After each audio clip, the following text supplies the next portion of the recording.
Hi, this is Lindsay Shingler, the host of Talking Policy. In this fourth and final episode of our miniseries on technology and security in the 21st century, guest host Nick Wittstock sits down with Dr. Pat Falcone for an inside look at the national labs. They discuss the history and purpose of the labs and the critical role they play in American innovation and global leadership.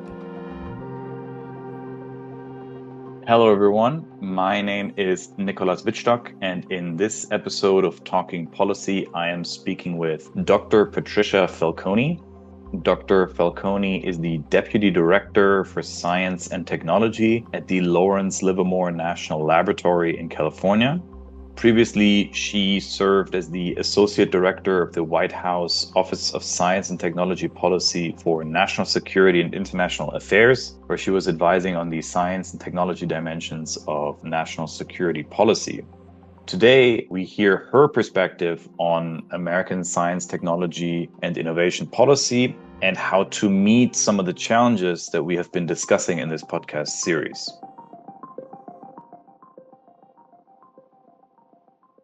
Hello, Dr. Patricia Falcone. Thanks so much for being here. Thanks, Nicholas. It's a pleasure. Pleasure is all mine. Thank you so much.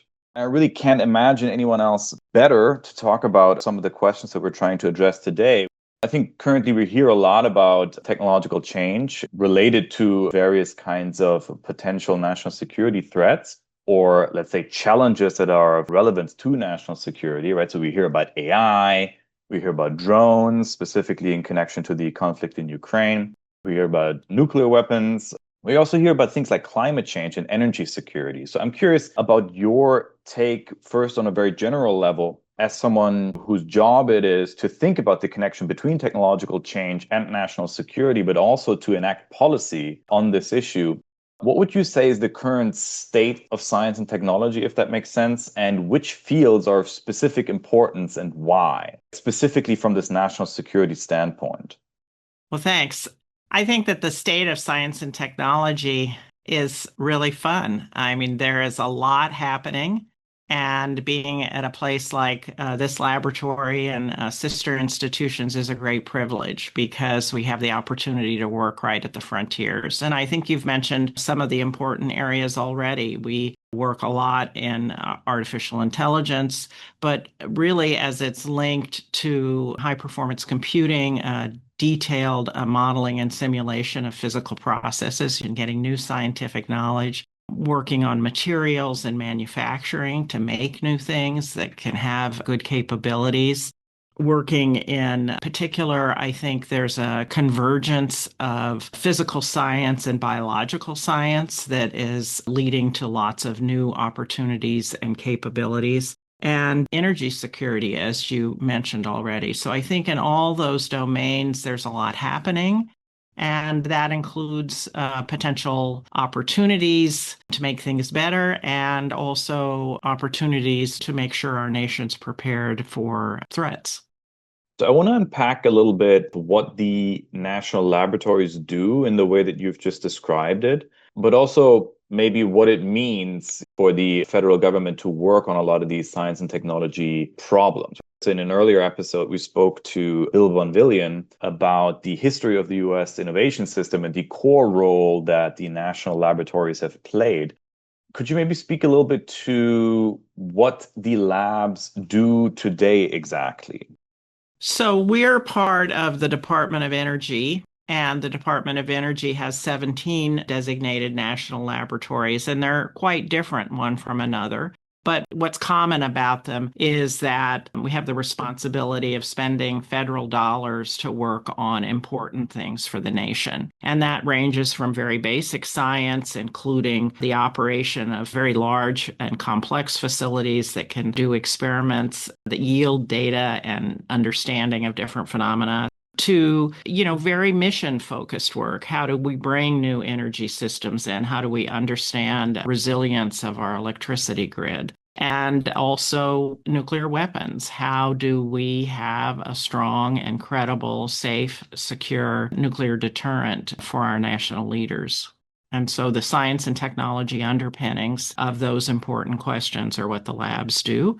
And our lab in particular, and actually all of the DOE system, are inheritor organizations from the Manhattan Project of the 1940s. And that was really about, brand new science that began to emerge in the 1930s, nuclear science that had both threats and potential, the understanding. And that led to decisions that were made in this country on how best can the nation be prepared to be at the frontier of science and to be sure that we're using those frontiers to answer important national questions and to support national needs from any vulnerabilities that might occur from adversaries' use of new technologies. Our laboratory is not one of the first ones. We were founded in 1952, named after Ernest Orlando Lawrence, a physics professor at the University of California, Berkeley, who came from South Dakota and really is viewed as an originator of team science. He invented the cyclotron, and he worked to get funding and gather big teams to really build bigger and bigger experimental capabilities using that approach. Following World War II, Lawrence, Oppenheimer, the others at the University of California, Berkeley, were asked to expand the kind of science directly into these national security questions, like what was it going to mean to have a nuclear weapons stockpile, and how do we understand the physics and engineering associated with a nuclear weapons stockpile, and all of the elements that go with that. And our laboratory was spun out of the Lawrence Berkeley Laboratory to a site that is further east than Berkeley and out where an old naval air station was in Livermore. Thank you so much. That's fascinating.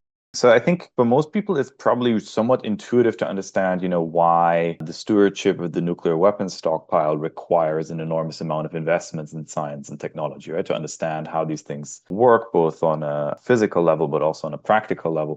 You mentioned a lot of other areas of science that the federal government in general invests into to a large extent. Arguably, a lot of them are also related to national security. But I was curious, could you elaborate on how decisions are made in this context? So, who decides what science is relevant for national security? Who decides what kind of programs to fund? What drives the decision-making here?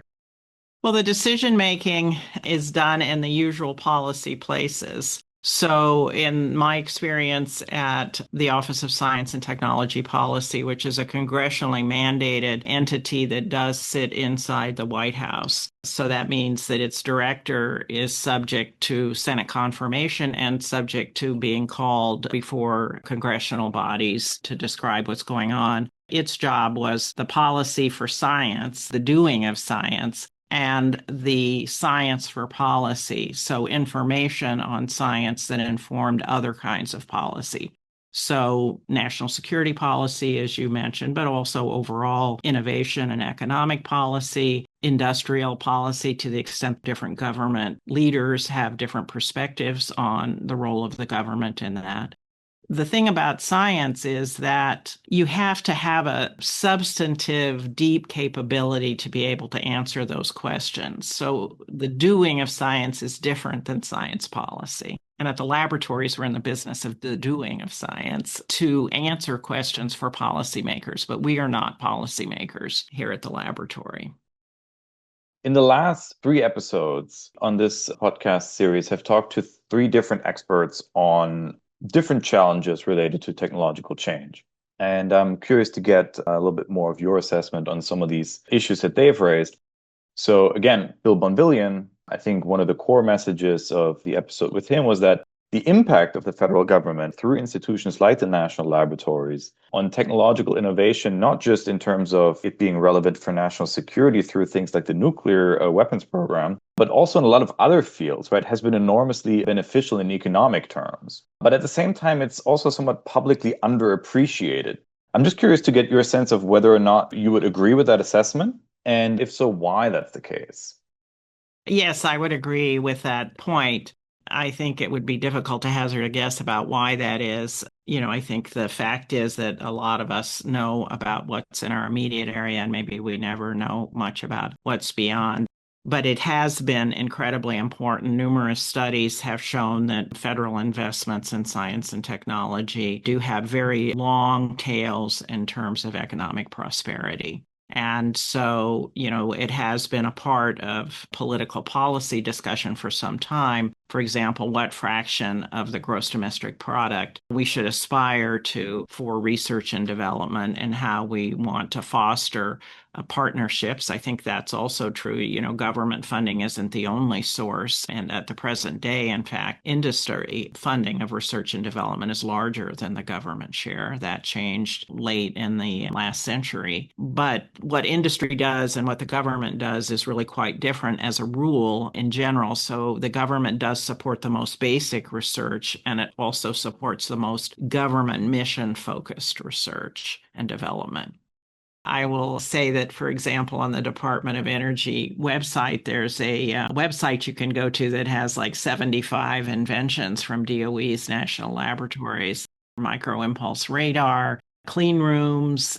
The technologies that were used for the Human Genome Project were all started inside a set of DOE laboratories, which includes our laboratory. Another invention that came out of our laboratory is laser peening, which, to make metal very strong. If you read your history about the famous swords from antiquity, there was special pounding at high temperature that led to strength. And so for metallurgical things that had to be super strong, this idea of pounding, peening, came from the Dark Ages, literally. But using lasers to do that is now what enables our jet engine blades to work at much higher efficiency at higher temperatures. So lots of inventions, and I would commend that list on the DOE website to see them enumerated, or a small set of them. We have guidance and permission to patent and push out technology, and to work with industry to, partner directly to bring something to market. We also, the labs, have very deep partnerships with universities, such as your own, where we're both collaborating with faculty members, because, of course, the universities are sitting really right at the frontiers of all these domains of interest, but also to have opportunities for students that their training can be in these scientific facilities that the government has paid for, and get training and partnership with lab staff. And there's also community engagement as well. So, the labs are not separated. And so one would hope that engagement would lead to greater awareness. Another point that emerged from the discussion with Bill Bonvillian was the idea in recent years that the declining manufacturing capacity of the United States is essentially in itself a major national security challenge. And in his line of argumentation, an issue for technology policy, right? So he hopes to see in the future an increased federal role to try to induce essentially more technological innovation and commercialization of new technologies in the next generation high-tech manufacturing space. To what extent are the labs currently already engaged in similar kind of programs? And to what extent do you feel like that could be a productive role for the labs in the future to scale these kinds of activities up?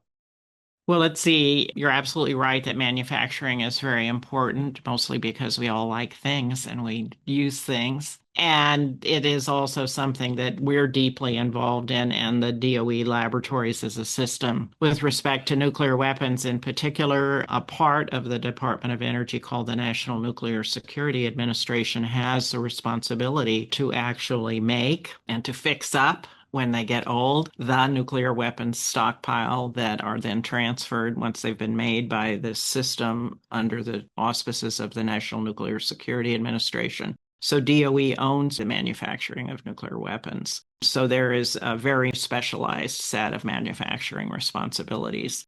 And in addition, manufacturing and materials are very much a part of the use of these new scientific tools. The modeling and understanding of materials, the use of combined modeling and simulation tools with artificial intelligence to imagine the characteristics of a material you would like to have, both the material and the configuration of the object you want to make with it. And so that is the kind of research that is ongoing. We at Livermore have been very involved in both what's called advanced manufacturing. So that would be what we talk about when we're removing materials. So if you think about whittling, or you think about making a metal part in a shop, you start with a big object and you remove material. And of course, today, after several decades of continuing work. It's not absolutely brand new, but it's totally fun, is additive manufacturing, right? Where you build up material and objects. And I think we've all had the opportunity to see that with plastics, but we're seeing it more and more in the industry factory floors for very special parts where you can make things that you never could make with the removal approaches. The additive approaches give us new opportunities. So yes, that is definitely something that we spend a lot of time on. One thing that I think is particularly fun and something we invented with the University of California, Berkeley, is something we call volumetric manufacturing, which is basically with a particular resin, you can have a pattern that optically will just grow. You can watch it grow inside a volume of liquid. So it is really very Star Trek-y. So there's a number of these additive approaches, not just using strings of plastic that you might have seen, and lots of materials. And I think that gets to the overall future of manufacturing, which is maybe different because the processes are very fine dimensional at very small scales, and you can make bigger and bigger items. I think one thing that one of our sister laboratories, the Oak Ridge National Laboratory, has on display at DOE headquarters is a small sports car that they built with additive manufacturing. So I think one of the concerns here would be that a lot of other people, not just me, would make the argument that part of the issue here for US national security could be construed as the following, that especially over the last, 20, 30 years, the United States has continued to be very inventive, creating all kinds of amazing technologies like you're describing right now. However, has not necessarily translated into companies that make use of these inventions in the sense of creating domestic manufacturing capacity around these technologies, but rather building that manufacturing capacity abroad. And I think increasingly this is perceived as a national security threat in the case of a worsening international diplomatic situation. It might be the case that you simply don't have access to some of these technologies if trade gets disrupted, for example. So the question is there an increased role potentially for the labs to try to work together with industry to generate domestic manufacturing capacity? Is that something that is in the purview of the labs, or is that something that would have to be addressed in some other way? Well, I think you're addressing a set of important policy issues that the policymakers need to make a decision about how we want to do it. I think the problem is real, but I also think that strengthened relationship with nations that we have relationships with, we have shared values, that together we can knit together a stronger supply chain. Certainly the pandemic highlighted for all of us the need to pay a lot more attention to supply chains. But I do think that having more opportunities to see how to better tie together more basic science and technology at what we call technology readiness levels, from very basic to very routine manufacturing, that tying all the parts of the innovation ecosystem together better are real opportunities that policymakers could exploit. There was legislation in the early 90s, the Bayh-Dole Act, that really encouraged the laboratories, gave them the direction to really make sure the taxpayers get this double advantage, the tax dollars that go into the research, but then if there's innovations that come out, that we formally have processes to engage. And at Livermore, we have an innovation and partnerships office that directly engages with industry and our patents.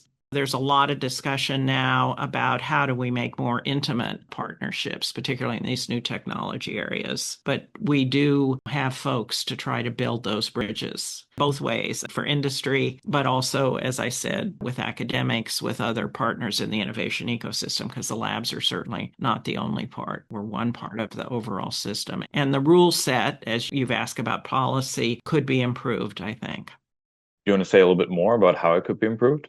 Well, I think, as you might know, often the government, when it makes a deal, it wants to be in charge of everything because it's the government. But what is interesting about new technology is that there's many areas of new technology where the government is not the owner of all the technology. You know, we've innovated in a lot of areas, and I mentioned already that industrial R&D actually contributes more actual dollars to the research and development dollars. So in many technical areas, but I would note in particular the big information technology areas, so that includes artificial intelligence, and also in the biological sphere. So, we have big bio industries, particularly pharma. So in those areas, I think that a more shoulder-to-shoulder partnership set of rules may be needed, because the proposition that we've had in the past is the government owns the most of the assets. And so the rule set makes decision-making slow and cumbersome. And we've been told by industry that they'd love to work with us, but, the processes we go through to get permission take too long. So we want to speed that up and maybe have a slightly different rule set. We also spoke to David Hart about clean energy, but also more widely the promise of cheap and abundant energy as not just a tool to reduce greenhouse gas emissions, but also as a tool to amplify economic growth in the United States. And I think it's a little bit difficult to interpret the recent budget bill to that extent, but I would say that energy security remains certainly a topic that, at least on its face, seems to be very important to the current administration. And it appears to be that energy needs of data centers make abundant, cheap energy extremely important for potential US leadership in AI in the future. But I'm curious, again, how you think about this from the national security perspective, right? So how important do you feel like this energy topic really is for AI and for US leadership in AI, and whether or not that's really something to focus on, or are there other issues that are much more important to navigate this emerging field of AI as a technology class? Well, energy is essential, absolutely. And we sit in the Department of Energy. So, of course, we care about it, but it also means DOE does own that sector. That is to say, they have responsibility for the security issues related to the sector. So first of all, that's my area of training. I'm a mechanical engineer by training. My background is in combustion systems and propulsion. And energy is interesting and it's essential. What do we have to do? There's issues about supply, and I think that diversity of supply always gives you more resilience, but also a distribution. I'm sure you've heard a lot about grid stability, grid security, the components that go with that. But in terms of generation, I'm realizing now that if we don't talk about fusion, I will likely be fired by my boss. So in the most advanced and high potential kind of energy work is because of our responsibilities in the nuclear weapons area, we have a longstanding interest in the science of high energy density systems, like the energy that we get from the stars and in the center of planets, and trying to reproduce those processes in a laboratory on Earth. We've now done that 8 times in our National Ignition Facility, a keystone part of our laboratory. And so fusion does offer a potential energy source that has many benefits. So yes, we're working on that. But there's also lots of other dimensions. And I think you're right about the increased use of energy by data centers, but also by human beings. I've had the opportunity now to listen to Secretary Wright, and he's quite passionate about the importance of energy just for having all the people on the planet have good lives, and talks about that only a fraction of the 8 billion people have the kind of access to energy that we do in our country, that we enjoy, and that energy is needed to support human beings. So yes, we want to be working on energy security, which is security of the generation and the distribution and the use. Finally, we also spoke to Professor Mark Schwartz about the politics of big technological transitions. And I suppose I'm interested in your take on the extent to which we're really at the cusp of a fourth industrial revolution. Depends a little bit on how you count these things, right? But basically a big economic transformation built on the widespread implementation of a new set or new stack of technologies. Most importantly, I suppose, being AI. First of all, to what extent do you think that is imminent? And to what extent is the US really in a position, both from a policy, but also from an economic perspective, to really take advantage of these new technologies? Yes, I believe that AI has big implications, and I am hopeful that we get the kinds of productivity increases that would benefit our nation economically at the same level that the Industrial Revolution afforded. And also, I guess if we look back at these other transitions, we also need to be prepared to deal with dislocations. There will be dislocations in any transition. I guess I do believe that we are on the leading edge of a big change. If you think about the ubiquity of communication, just how different it is now with cell phones. And so the connectivity and then the density of information. Our laboratory has a big strategy for artificial intelligence, which has a couple of elements. Like, it's so important. We're trying to really work to understand it. And, it's not fully developed. So understanding is a daily task and is big. And because it's about, well, what's it good for? What's it bad for? How is it getting in our way? How is it helpful? And we're contributing. AI is very much about computation. And that is a history in this laboratory. The first sort of big laboratory equipment that this laboratory purchased in 1952 when the lab started was the supercomputer of the day. And we continue that tradition. We have currently the fastest, biggest supercomputer in the world. And we have probably 24 supercomputers on site. So because AI is compute intensive, it's something that fits with us and we're already contributing. Partnering is essential. We've already talked about the importance of partnering, but the companies that are developing AI and the web services, we need to understand what they're doing. There's things we do that they can't. Our scientists have been doing these AI jams, where particular companies for a couple of days will give scientists across the lab system access to do scientific problems because the companies don't have the kinds of assets of scientists.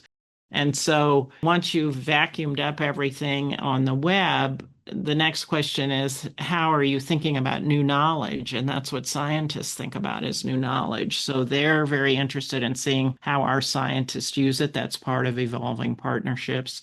And then the final two parts are applying it, taking AI tools and having folks work with our missions in the nuclear deterrence area, the non-proliferation and energy security. And then we're employing it to run the lab. I mean, we have a big project going on to rewrite some rules for some nuclear facilities where there's just piles of documents that we're concerned that, how do we take a fresh look and make sure that we're doing everything with the right scientific approaches today? And AI is a good tool for supporting our staff. And so we have this comprehensive view, and I think that'll ultimately lead to benefits. And as I said, maybe some dislocations that we're going to have to face up to and address, making our way through them smoothly like we did through the Industrial Revolution. You mentioned that the US remains at the leading edge of a lot of these developments. How large do you consider the competitive threat here from peers in the science and technology space, like notably China, for example? Well, I think that's, as you well know, an acute area of discussion. I'm impressed and would commend the work of Jimmy Goodrich, who I think you probably know as well. He's given a lot of talks, but notably he talked relative to scientific facilities to NSF's National Science Board a few months ago, and you can find that on the web. China has a lot of smart people, but I think our system of government and the innovation and excitement, that it's my sense that we have to keep running. We have competitors, but our system is working. But we're going to have to be purposeful and not Pollyannish, and we're going to have to put resources in to supporting our innovation ecosystem and our use of AI in appropriate ways and helpful ways, and figure out ways to prevent bad uses. And I guess one of my biggest concerns is that we've got to make sure to bring everyone along. To do the kind of work we do, you really have to have your math and your science in your elementary and secondary schools. And if we don't provide those, then people don't have the option to study. Because I think in the science and technology world, that experience is built a little more vertically than it is in other domains. And so personally, I'm very interested that We make sure to keep our education system strong absolutely everywhere in the country and have this open pathway to study all these great things and to be a part of making the AI revolution happen right in the US. So I'd be remiss not to at least ask this. You mentioned education, you mentioned the need to invest in science to be able to fully make use of some of these new technologies, but also to compete with peers. Is the United States politically in a position to do this? I mean, the current administration is cutting science from a variety of directions, right? It's in an open confrontation with a lot of the leading universities that you mentioned are very active in this space, might eliminate the Department of Education. There's two ways to interpret this, right? One way would be to say that, the US has a fundamental issue in financing a lot of these things. And that's not really a political problem, but this is just a matter of how you approach that. But ultimately, you're going to have to cut in some way.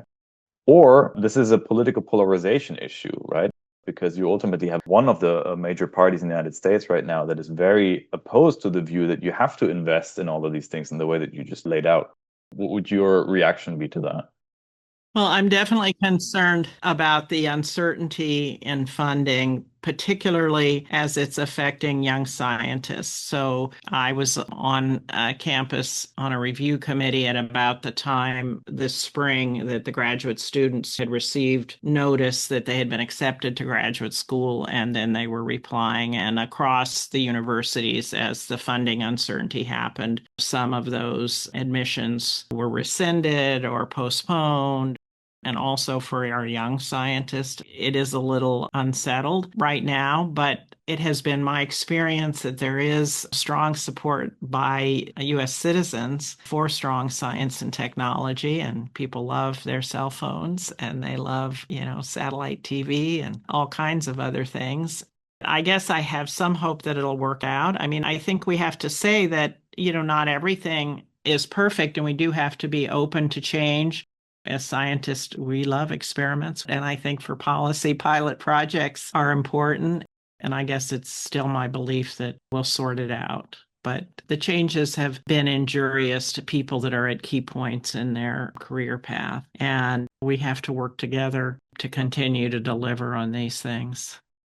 So let me ask in closing, given that you have infinitely more expertise in this than I will probably ever have, from your perspective, what are some of the major technological challenges that I haven't mentioned and that you feel like aren't mentioned enough in the public conversation for the United States in general?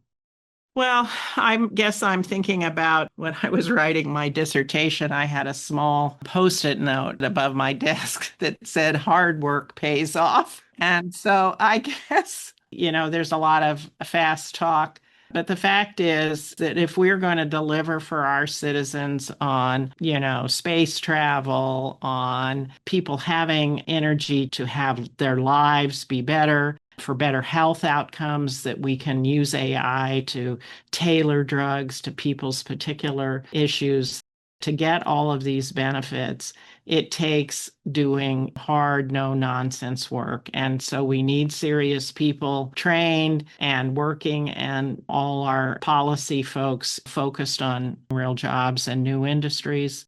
And so I guess my view is hard work pays off. And I did finish my dissertation watching that every day.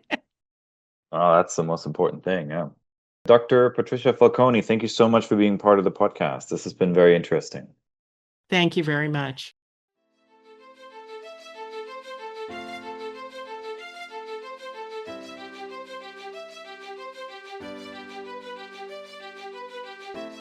Thanks for listening to this episode of Talking Policy.